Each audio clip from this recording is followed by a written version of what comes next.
O que estão fazendo com One Piece? Quadro em branco. Bora ver o que tá acontecendo, né? O pessoal tá pedindo pra eu reagir esse vídeo. Eu não sei, meu. Vamos ver o que houve. Pô, grande época pra ser fã de One Piece. Caralho, Goulart. Zoeira, eu tô brincando. Calma, é piada. Eu tenho pensado 2 vezes antes de começar um vídeo com caso tu não tenha vivido em uma caverna nas últimas semanas, tu deve ter visto tal coisa, porque as redes sociais e os algoritmos estão Caralho, eu tinha esquecido o quão pertinho do meu ouvido o quadro em branco falava, né, mano? Bizarro. cada vez mais eficientes em nos isolar em bolhas pessoais e nos convencer de que aqueles são os limites da nossa realidade, sabe? Esse negócio da máquina pensar antes da gente já saber o que nos interessa e em que grupo vai nos incluir, mas com live action. E não é pensar, irmão. É One Piece, cara. Pô, ele tá falando muito difícil pra mim, na minha opinião. Tá falando muito difícil, mano. Máquina é pensar. O Luffy não é máquina. O Luffy é de borracha. Da Netflix mediando o consumo pra língua inglesa, tipo, One Piece é esse tipo de história que sempre parece que já tá acontecendo quando a gente chega nela, já existe uma história ali quando a gente chega e é como se a gente só presenciasse uma parte dela. O live action acaba fazendo essa adaptação pro consumo ocidental, amarrando as pontas, o Luffy se apresenta como se tivesse uma entrevista de emprego, sei lá, a gente vê ele entrando no barril, que é uma crítica ao capitalismo. Pra efeito de comparação, no anime ele simplesmente já tá lá boiando quando a gente encontra ele, e aí tá todo mundo até hoje tentando descobrir quem é de verdade esse tal Bom Kid Luffy. No anime agora também tá sendo adaptado um dos momentos mais esperados dos últimos anos pra quem acompanha a série, pelo menos na minha bolha pessoal só se fala de Gear 5 de algumas semanas pra cá, um tipo de nova transformação do personagem do Luffy, assim como um Super Saiyajin, Dragon Ball, o modo sem...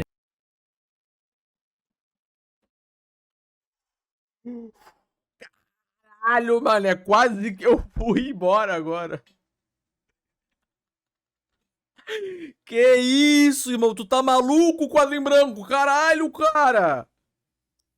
Caralho, botou pisca-pisca na tela, irmão. Tu tá maluco, cara? Meu Deus do céu, cara. Até suei, cara. Caralho, velho. Tá doido, cara. Porra, se ele bota aquele episódio de Pokémon do Porygon, eu desmaio. Eu derreto. Caralho, cara. Tá maluco, quadro em branco, cara. Tá pros caralho. Senin e Naruto, só pra vocês terem alguma referência na cabeça de vocês.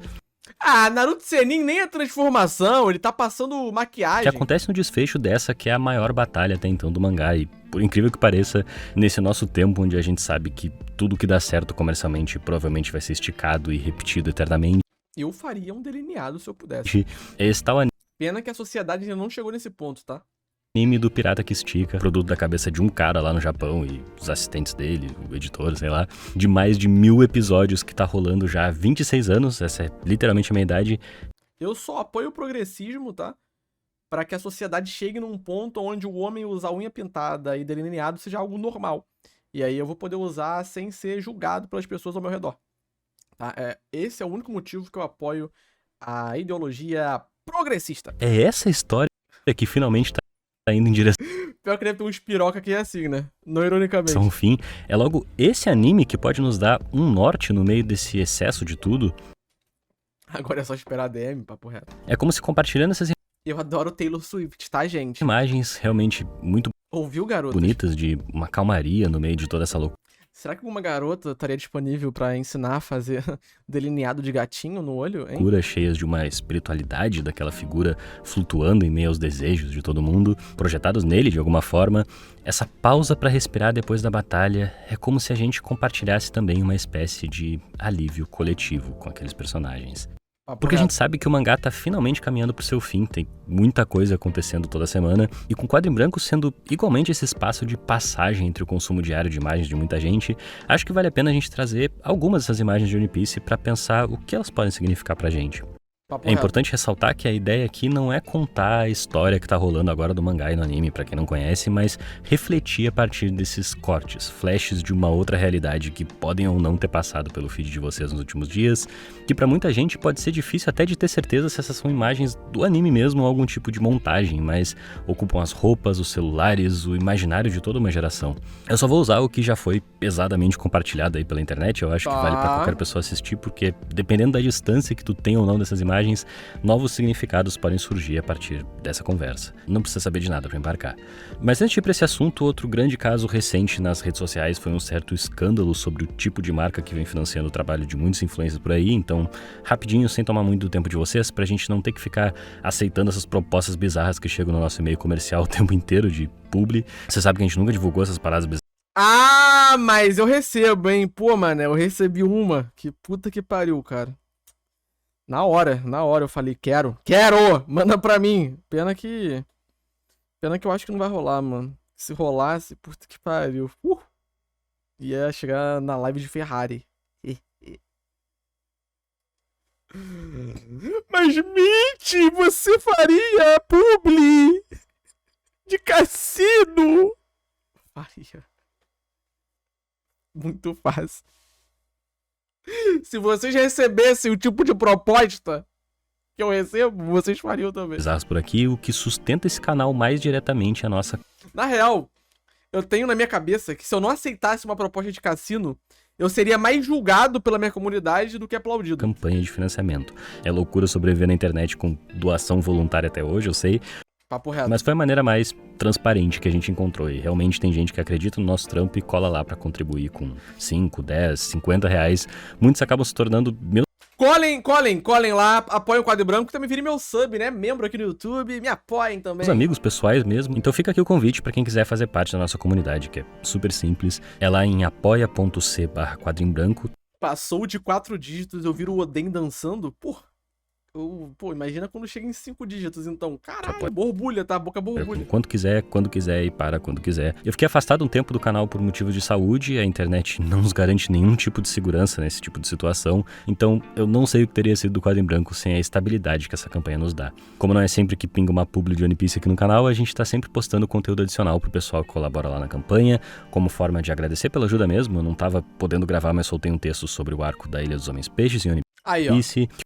Que lê texto, o Quadro em Branco, hoje em dia ninguém lê mais, cara. Hoje em dia é tudo TikTok.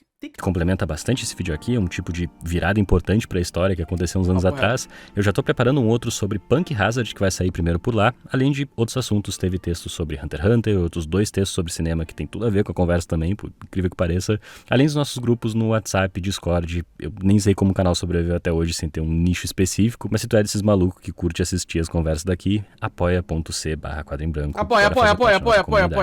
De volta pro vídeo, uma referência que eu tenho trazido muito aqui no Quadro em Branco é o canal Ilha Kaiju, que eu gosto Tá, perfeito. A gente assiste aqui o Ilha Kaiju, de vez em quando, né? Esses dias a gente viu um vídeo dele de quase 2 horas de duração. Enlouqueci aqui. bastante, vocês já devem saber, e fica a recomendação mais uma vez. E ele já falou algumas vezes sobre a ideia de Gaiden na produção cultural japonesa. Como não se busca essa mesma coisa de cânone que a gente tem aqui no ocidente, de uma versão pura, assim, um tipo de consenso do que é tal história, tal personagem, como se trabalha muito mais com a noção de uma série de visões alternativas das coisas, versões muitas vezes contraditórias até, onde o imaginário sobre um personagem vai se encontrar na sobreposição desses muitos olhares sobre ele. Entendi nada, achei muito difícil. Resume pra mim de maneira mais fácil. Tem um detalhe que eu sempre achei muito curioso na versão do anime de One Piece, O Quadro em Branco tá achando que é a Raquel Sherazade pra poder falar difícil. que é o fato Sendo que ela não fala. da Nami, que depois viria a ser a navegadora do bando, Papo reto. ser super presente no primeiro episódio. Tem uma cena, inclusive, que chega a sugerir que ela e o Luffy cruzaram um olhar, deixando pra nossa imaginação o que poderia ter passado na cabeça dos dois quando se encontraram naquele momento. O que eles teriam pensado, qual foi a impressão que tiveram do outro. Eu já falei sobre esse lance do olhar aqui em One Piece, num outro vídeo do canal. No mangá, o Luffy só vai encontrar a Nami em alguns capítulos depois. Caralho, Luffy rebaixado? Luffy rebaixado? Puta merda. Pô, papo reto, calma aí. Falando em mangá, comprei Frieren, mano. Ó, eu comprei Frieren, ó. O volume 1 e o volume 2. Eu vou comprar os outros depois. Eu gostei tanto do anime que eu comprei. Eu vou ler. Vou ler. Eu só não sei se a qualidade tá boa, né? Vamos abrir. Eu tô sem espaço aqui, mano. Eu tô sem espaço. Meus mangás estão tudo jogado aqui. O volume 3 de Sangatsu. Eu nem abri ainda Sangatsu. Tá duro a situação. A situação está dura. Ai, quase eu caí. Ai, eu vou cair. Caralho, eu quase caí real agora. Depois, quando o Zoro já tava com ele, é como se a versão do anime abraçasse essa natureza gatuna da personagem. Miau! Foi mal, Quadro em Branco. E isso tornasse possível que ela tivesse escondida por ali o tempo todo, tornando, na verdade, esse momento aqui, quando os dois se cruzam, o primeiro encontro do Luffy com alguém do bando no anime. E melhor ainda, essa passagem faz um aceno ao piloto de One Piece, um capítulo publicado antes da serialização do mangá na revista Shonen Jump, um tipo de versão... Ah, mas também, né? Se tu tá ali e tu vê uma ruivinha dessas, tu não ia dar uma olhadinha assim, fala, ui, Oi, Pepe. Oi, Pepe. Miau pra você, Pepe. Não? Porra. Alternativa que já trazia muito dos elementos da série, onde quem Ruiva? Não, né? Ela tem cabelo laranja. o Luffy, que já se chamava assim, encontra nessa história é uma tal de M, que lembra muito alguém que a gente conhece.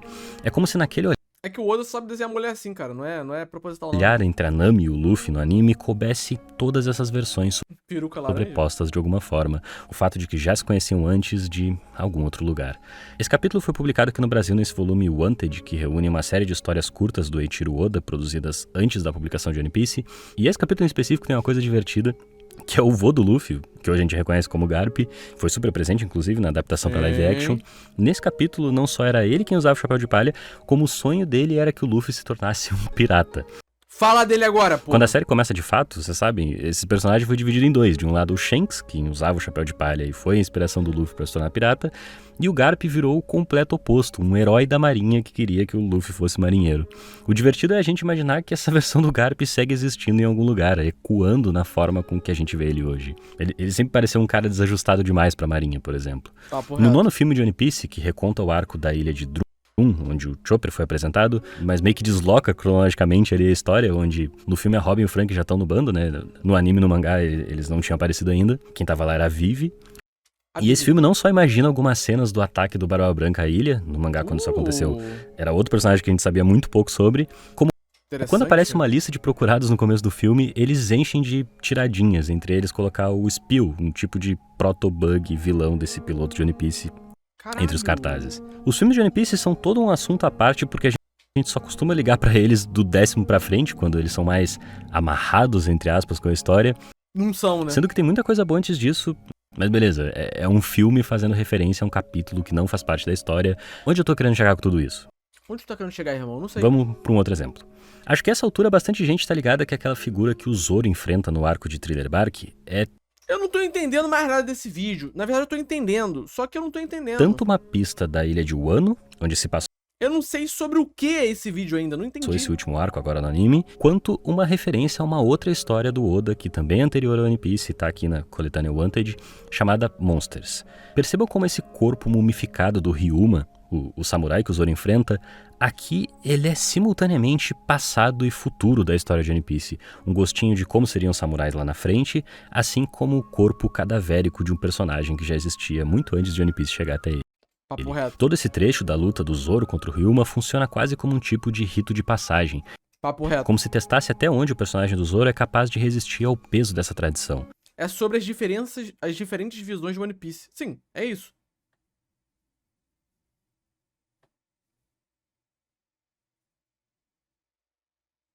Mas e aí?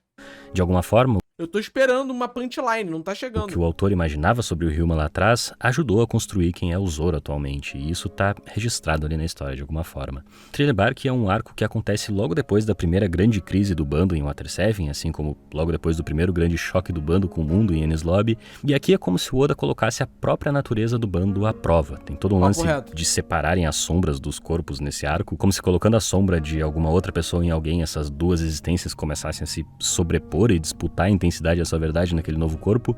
Papo reto. Levantam perguntas como até onde o que define esses personagens é capaz de resistir e ainda se manter reconhecível em um outro corpo. Papo reto. Que valores a gente ainda reconhece de cada personagem, mesmo com essas outras coisas entre o que a gente enxerga e quem ele é. Que outro lado desses personagens a gente acaba conhecendo quando são colocados nessa situação. Eu não sei. E tem uma pergunta mais importante. Ô, Quadrinho Branco, tu tá tendo uma interpretação over. É uma interpretação além. O Oda não fez nada disso pensando. Ele achou engraçado e colocou, mano. O cara tá maluco aqui, cara. Ainda que vai ressoar até hoje, quando são colocadas uma centena de sombras dentro do corpo do Luffy, até onde o corpo dele, por natureza mutável, elástico, até onde esse corpo e a vontade do Luffy são capazes de resistir a tantas formas, essências de outras pessoas dentro dele. A gente já volta nisso. Não por acaso o Thriller Bark é o arco onde a gente é apresentado ao Brook, esse personagem. Deixa o cara viajar? Eu estou deixando. Eu não estou impedindo ele de viajar, irmão. Até porque o vídeo já lançou. Impossível, um esqueleto ambulante que chora, fala, sente, mesmo que não tenha olhos, mesmo que não tenha boca, mesmo que não tenha pele. É o tipo de figura que ganha vida naquele mundo. Papo reto. Em como a gente preenche aquela silhueta com o que a gente conhece e imagina sobre o mundo de One Piece. Aquele esqueleto abandonado em um navio fantasma ganha vida no encontro com o bando. É o responsável por preservar toda uma tradição oral daquele mundo, O Load que falou que o Brook é um personagem completamente descartável. das lendas, da arte, da alma, da música, tudo que dá vida ao One Piece. E assim como é através dele que a gente pode imaginar mais sobre aquele mundo, a história sempre nos lembra desse outro lado, esse esqueleto solitário, que acima de tudo continua com o bando para se divertir, com uma maneira de escapar da solidão. Um personagem central nessa relação entre leitor e obra. Em Punk Hazard, quando estão conversando sobre existir ou não o Yeti, o abominável Homem das Neves, o Zoro diz que não acredita nisso, o Sanji, que aqui tá no corpo da Nami, dá pra ver que o Oda gosta desse tipo de brincadeira, o Sanji diz que acredita sim que o Yeti pode existir, e o Brook responde, eu quero apenas discutir se existe ou não, pra sempre. Não tem papo que eu acho mais bizonho do que tentar definir o Luffy com aquela história de, nossa, mas o Luffy é monarquista, porque se o rei é amiguinho dele... O Luffy não é monarquista, irmão. Não, irmão. O Luffy não é monarquista, irmão. Ele é anarco-monarquista, mais respeito. Ele não se importa de ter um rei no poder. É uma necessidade de encontrar uma definição estática, rígida do que significa o personagem, que eu nem sei por onde começar. Como se tudo representado na história precisasse corresponder a uma definição do nosso mundo. Papo Pior, como se o significado de cada coisa fosse completamente imutável, alienado ao tempo e o que incide sobre ele. Vamos pensar em como um revolucionário foi retratado da primeira vez, como aquela silhueta era super vaga, mais simplista, cartunesca até, um cara com capuz, aquela tempestade que vinha sabe-se lá de onde, e como com o tempo a história começou a investigar esses personagens, pensar sobre como se posicionam em relação ao mundo, o que eles antagonizam de verdade na história de One Piece, e sua forma foi se sofisticando nessa investigação, de buscar no nosso mundo uma iconografia que provoca algum tipo de tensão, de direcionamento ali dentro da história, como se pudessem ser lidos de... Iconografia é uma palavra muito boa, eu gosto. Várias formas, claro, mas cada nova pista ali nos conduz um pouquinho mais a uma direção ou outra. A história lidava com muito menos coisa quando o Rei de Alabasta era apresentado, por exemplo, e tanto o papel de um rei dentro de One Piece ganha características particulares com o passar do tempo, e vai ter que ser dito com todas as letras que os revolucionários não antagonizam os reis, mas o governo mundial dentro de One Piece, como até o antagonista daquele arco de Alabasta, o Crocodile, que operava numa espécie de mercado negro, mesmo esse personagem vai ter um papel completamente diferente agora que essas relações se aprofundam, o que a gente descobriu mais sobre elas, independe, são coisas que acontecem simultaneamente ali. Se antes o Crocodile parecia algum tipo de vilão mais unilateral, maquiavélico, a posição dele pode começar a ganhar contornos subversivos. O mercado negro representa também uma espécie de negação do controle daquele mundo, a rejeição desse controle, um espelho invertido da violência que já existe nessa ordem falsa do mundo de One Piece. Papo reto. Então tu quer defender ele, ô quadrinho branco? Então leva pra casa. Quer defender bandido? Leva pra casa. Cada nova descoberta traz um novo sentido ao que a gente conhece, tanto quanto tudo de novo que nos é apresentado ganha sentido em relação ao que a gente já conhece. Aquele lance da distância que eu falei lá no começo do vídeo. Mais do que entender quem é o Luffy agora, como se desse pra colocar esse personagem que existe há mais de 20 anos e o tempo todo a gente descobre algo novo sobre ele em limites estritos, olha, o Luffy é isso aqui e qualquer coisa fora disso tá errado, vale também um esforço pra entender de que perspectiva essa história vem sendo contada, que tipo de relação do nosso mundo ela faz questão de investigar, de que tipo de coisa pode influenciar a história, ressoar ali dentro sobre fome, sobre luta de classe, sobre revolução, todos esses temas que One Piece vem cada vez mais trazendo enquanto Luffy parece seguir imutável através deles. E aqui eu acho que tem duas coisas que a gente pode considerar para falar sobre o Gear 5, essa maluquice que passou pela timeline de muita gente. Primeiro, e foi até um negócio que eu cheguei a comentar lá no Twitter, é sobre como hoje, mais do que nunca, o tempo da nossa vida é ocupado por imagens de todos os lados. Praticamente não existe mais silêncio, tem sempre um som tocando no fundo, alguma propaganda passando na TV. Imagens de todo tipo invadiram a nossa intimidade e, mais importante do que isso, todas essas imagens surgem no nosso dia acompanhadas de um discurso, de uma narrativa. É um assunto que eu desenvolvi um pouco melhor no meu último vídeo sobre o álbum novo do Neil aqui no canal, mas que também é sobre um monte de outras coisas, que eu vou deixar aí nos cards pra quem quiser conferir.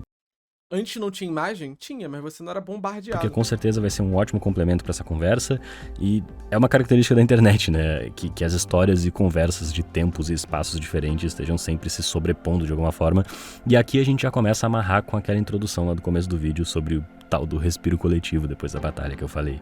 Mas em segundo lugar, e a gente já tinha começado a falar sobre isso, o mangá tá se encaminhando pro final, e como eu disse, a gente tá num ponto de amarração da história, onde o público já catalogou e teorizou tanto sobre cada mínimo detalhe do mundo de One Piece, que algumas revelações, algumas viradas arriscam se tornar previsíveis.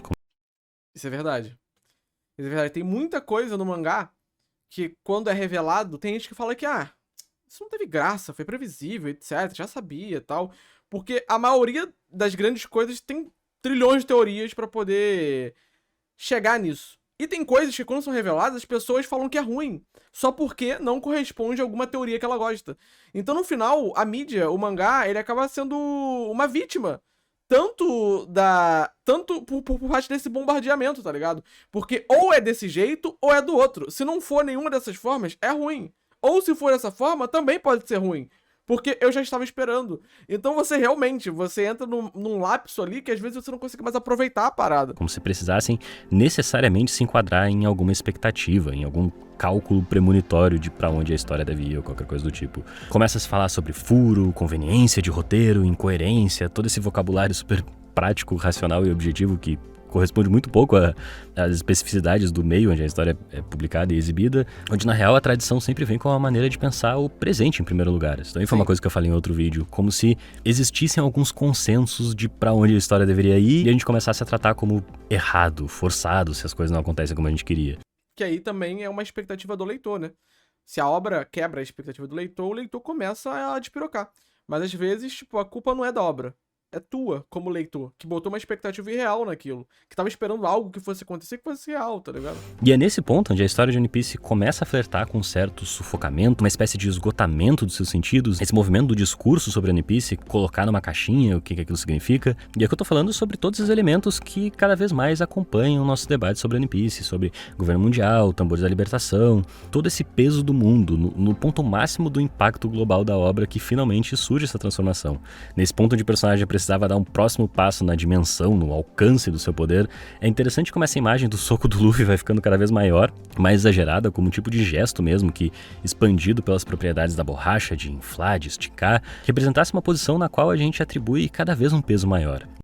No Gear 5, a gente extrapola isso ainda mais nessa capacidade do poder dele de distorcer as dimensões daquele mundo, mover ele com a própria vontade, essa energia contagiante de transformação do personagem. E se aqui parece fazer cada vez menos sentido dizer que o Luffy é isso ou aquilo, ou fazer perguntas como, será que o Luffy com 1000 sombras dentro dele venceria o Barba Branca no auge?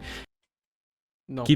Sério, tipo, não me entendam mal, esse tipo de coisa pode ser super divertido e estimulante. Mas é power scaling, né? E às vezes debate sobre power scaling é só chato. Assim, é divertido, mas às vezes é só burro, né? A gente já viu um vídeo do Daniel sobre isso. Então é meio bizarro. Jogar o papo pra imaginação, mas por isso mesmo que as respostas nunca podem ser Aí a espada aí de Wano, ó. objetivas, congeladas, precisam considerar o fato de que esses personagens pertencem ao mundo, não às nossas bolhas particulares. Voltam a ressoar imagens dos personagens empanturrados com tantas versões do outro dentro de si. Hunter x Hunter precisou desenhar pra gente sobre como, de acordo com determinadas condições, personagens mais fracos podem vencer personagens mais fortes. A grande verdade é que o personagem que vai vencer é o personagem que o autor quer que vença, né? Que o autor precisa, né? Que vença aquela luta, aquela disputa, qualquer coisa. Então, no final, quem ganha não é o mais forte. O Luffy naquela altura não era mais forte que o Katakuri. O Luffy ainda, provavelmente, não é mais forte que o Kaido. Ganha quem tem que ganhar. Essa é a grande verdade. E aí, às vezes, claro, o autor ele pode entrar em contradição e ficar uma merda. Ou ele pode fazer um cenário, montar um cenário ali onde tudo faça sentido pra aquele personagem mais fraco vencer. Que é o que acontece, geralmente. E lógico que de um jeito completamente diferente dessa abordagem mais fria e racional do Togashi, sempre pensando demais dentro de determinadas condições psicológicas, emocionais, o Oda também assume aqui o quanto a gente precisa abrir o nosso olhar, aceitar um certo nível de caos e desordem quando se fala de imaginação, quando se fala de ficção. Como ele mesmo vai dizer, ele pensou o Gear 5 dessa forma porque queria se divertir, testar o que é possível fazer ali na página. Um negócio que se resolve na imagem, abraçando essa capacidade de abstração do mundo de One Piece, reconhece e lida com esse estado de espetáculo, de estímulo constante do nosso tempo, desse consumo em doses cavalares de imagens que a gente recebe diariamente no nosso cérebro. Um negócio realmente muito difícil da gente conseguir resumir em palavras. Talvez pelo menos a gente possa afirmar o que o Gear 5 não é: domesticável, previsível. Como o Otávio fala no vídeo dele sobre Nope, sobre aquela referência do filme ao homem montado no cavalo, sempre lá cavalgando. Ai. Quase que eu consegui fazer um cavalo perfeito. Quase. Eu tô chegando perto, hein? Caralho, uma hora eu vou chegar lá, hein? Irmão. Uma hora eu vou chegar lá, hein? Porra, eu tô ficando feliz já. Não importa quando a gente chega até ele, tem algo de hipnotizante aqui. Quando a transformação acontece, é como se aquela risada pudesse durar pra sempre, como se a partir Você gosta de montar, Mitch? Não, eu sou o cavalo, né? Eu gosto quando montam em mim. desse ponto, na sua capacidade não de explicar, mas de sugerir toda uma história, essa imagem tivesse eternamente em movimento, em disputa. Circulam nas nossas redes a lembrança presente desse momento do Luffy que vai inspirar gerações. Mas o que esse momento significou de verdade é lugar das lendas, dos mitos, da imaginação, do que cada um lembra de ter visto naquele dia. Uma versão do personagem que de alguma forma precisa carregar um fragmento de todas as outras, do sonho de cada personagem, do olhar de cada leitor. Nesse sentido, eu acho incrível que em cada segundo disso aqui na animação tenham dado espaço para os animadores imaginarem, colocarem suas formas, suas filosofias, muitas vezes contraditórias mesmo, confusas, exageradas, suas ideias de como enxergam um Luffy livre, em movimento. Inconstante, mas imprevisível. Irregular, mas extremamente cativante. Reconhecível, mas nunca tão fácil assim de definir. No meio de todo esse turbilhão, o Gear 5 pra mim vem pra reafirmar essa posição de One Piece como a grande obra de ficção do nosso tempo. Meu nome é Henrique, tá sendo uma experiência muito louca escrever pra você sobre One Piece depois de tanto tempo.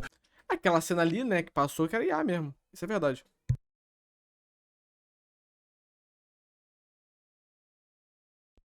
De verdade, eu sou muito grato por hoje em dia conseguir viver, de compartilhar aqui com vocês essas sensações tão particulares.